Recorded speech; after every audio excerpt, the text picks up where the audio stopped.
Hello, everyone. Thank you for checking out my YouTube channel today, The Study of Antiquity and the Middle Ages. I am your host, as always, Nick Barksdale, and today we are joined by a very special guest for a series on race and ethnicity in the ancient world. Dr. Rebecca Futo Kennedy, thank you so much for coming on today. Happy to be here. We've covered Afrocentrism, Eurocentrism, we've talked about the Dorian invasion, and now we're going to bring up something else. Dr. Kyle Lincoln and myself both wanted to bring up a really controversial and fiercely debated historical subject and theory, and that is Black Athena. What is Black Athena, and would you mind walking us through what it is, the controversy that surrounds it, and how has it stood the test of time, so to speak, with history, archaeology, so on and so forth? So Black Athena was a book put out, well, now it's like 4 volumes now, but the original book came out, I think in 89. I was in high school and just sort of moving, I have it on my desk here somewhere, moving to college, sort of when volume 2 came out or something. But Martin Bernal, who was a sinologist, a Chinese expert at Cornell, put this book out. And basically what he was doing, and I do want to point out that Bernal he's not a person of color. People often assume, but he's actually a white guy putting out these theories, in part putting out these theories in order to overwrite 2 Black classicists who had different views of Blacks in antiquity and the way, Frank Snowden, who was sort of one of the giants of the field, who wrote the book Blacks in Antiquity and Before Color Prejudice. Bernal's book was in some ways an attempt to overwrite that scholarship. So white guy at Cornell overwriting the work of a Black scholar at Howard and another Black scholar in South Africa who wrote Romans and Blacks. And so he put this book out where he basically proposed that there were different models, 2 different models for approaches to the ancient world. And one of them he called the ancient model, and the other one he called the Aryan model. The Aryan model is the one that he argued was actually was a white supremacist construct for the field. He was not wrong about that. So this Aryan model, actually the Dorian invasion is sort of tied up and bound into that, was his assessment of the contemporary state of like the last 200 years of the discipline of classics and ancient history. And that basically reconstructed the ancient Greek world as a Northern European satellite, basically. Not just a foundation, but actually was an inherently white culture. But it's called the Aryan model because it's where the Dorian / often referred to as the Aryan invasion sort of was centered. This, again, as I mentioned, he does the analysis on this that shows that this was built out of the sort of the development of the field of Indo-European linguistics, and then got tied into these racial discourses of scientific racism and nationalism in particular. German nationalism specifically. There's a really great book called Down from Olympus by Susan Marchand that talks about the sort of connection between ancient Greece and German nationalism in the up until the 1970s, but starting back in the sort of late 18th century, early 19th century. So those are sort of clear connections.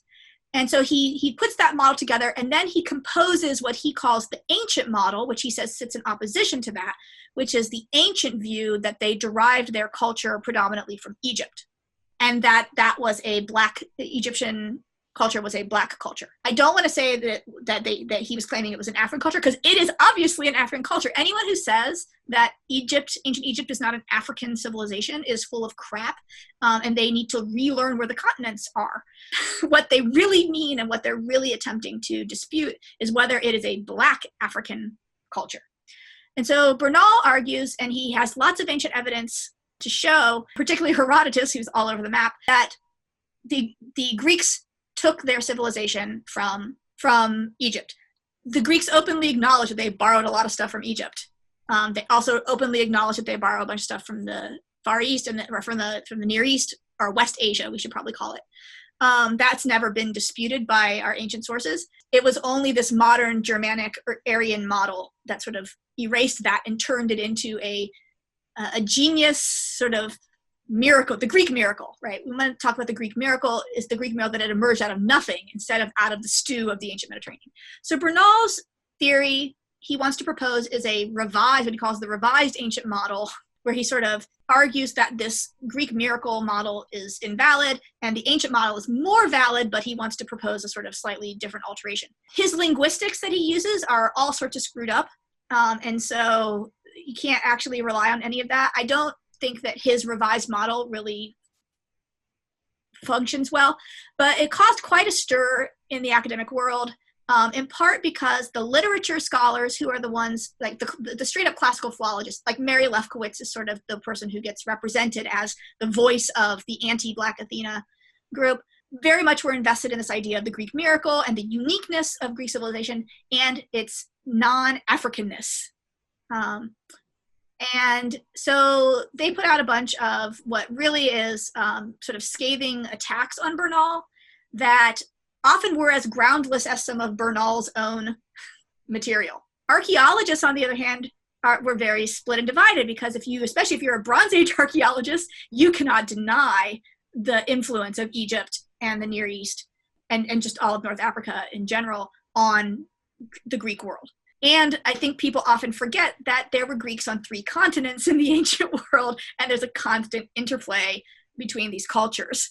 So there was a big divide between the classical philologists who had privileged this canon of literary works and had built their institutional prestige and privilege in the academic world on the uniqueness of this culture and its position as the root of so-called Western civilization.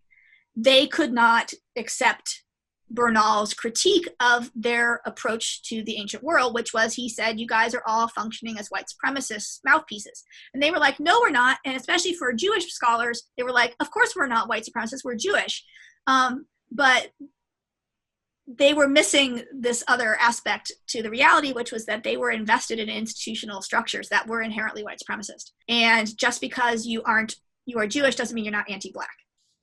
And so I think that's another issue on the table, was they're more than happy, and this part of James Baldwin wrote about this as a sort of way where the Jews and where Jewish and Black communities divided in the civil rights movement, and sort of how that happened and how they became opposed instead of united as they should have been in the face of racism that both groups share, right? Because almost all these alt-right neo-Nazi groups, their anti-Semitism is core, as is anti-Blackness, as is anti-immigrant, etc., right?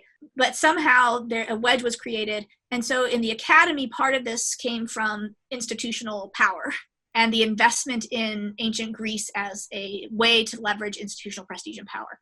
So Bernal wasn't wrong on that part, but in terms of the archaeology stuff, he was also not completely right either. And so does he stand up? Parts of his model still stand up, but parts of his model stand up only because archaeologists had been doing that work already for decades. And so Black Athena drops not only into a debate between anti-Blackness and whiteness, but also dropped into a very long-standing debate in the discipline itself between archaeologists and philologists. Which is the more valid part of the field, the literary studies or the archaeological studies, when both are equally problematic and equally valuable in different ways. So Black Athena sort of fell into that by proposing an idea that wasn't new to any Bronze Age archaeologist, and also was not. So interesting story. My spouse, when he was in graduate school, he was an undergraduate also, or no, he was in grad school, I think he said, when he discovered this book, Black Athena, on the shelf and decided to read it. And he went to his advisor and said, there's some really interesting stuff in this about the history of the discipline. Can we talk about this? And he said, well, everybody knows we're racist. Everybody knows the field is racist. As if Bernal hadn't actually said anything new. There was just a core group of people who refused to openly acknowledge it. So it's like, was Bernal really doing anything new? No, what actually was new was that he skirted the academic process. He was an outsider, and he published it on a university press, but he promoted it on Afrocentric radio programs and on popular forums. That's what he did that was new. He took what had been a sort of debate that was outstanding, and he moved it into the public forum. But we see lots of responses to it, like Bernard Knox's The Oldest White Dead European Males, right? So his lecture, which was explicitly a rejection of Afrocentric theory, which is actually a misrepresentation of Bernal's theory. so I have a lot of problems with Knox because he fundamentally misrepresents the ancient world as a he misrepresents Greeks as a homogeneous population, which I think is like, it shows that he didn't actually understand the history. He only read some really cool, great books. So the literature versus the historians and the archaeologists is really the sort of core of that debate. I would actually recommend a book by a guy named Jacques Berliner Blau. And the book is called Heresy in the University. And it is on the Black Athena debate. And it is the best. It's like only like 150 pages or 170 pages. And it's just very clearly and concisely written, where he sums up the whole controversy, shows both the flaws with Bernal's theory, shows the flaws with the sort of response to the theory, and the splits and divides within classics, because it wasn't something that just impacted the field of classics. It also had heavy influence in terms of thinking about things like how classics was perceived by Black studies programs and English departments and anthropology programs. Like, anthropology had like long ago moved on from a lot of these races. Like, they have been sort of so much better about moving forward from some of these racist models and their own racist roots in scientific racism than classics has. And so, but it actually really impacted the perception of classics as completely out of touch and as white supremacist by a lot of the other our colleague disciplines. Not the economists and the political scientists and philosophy, because they were like, "Oh, you guys are totally right. We're Plato is the greatest."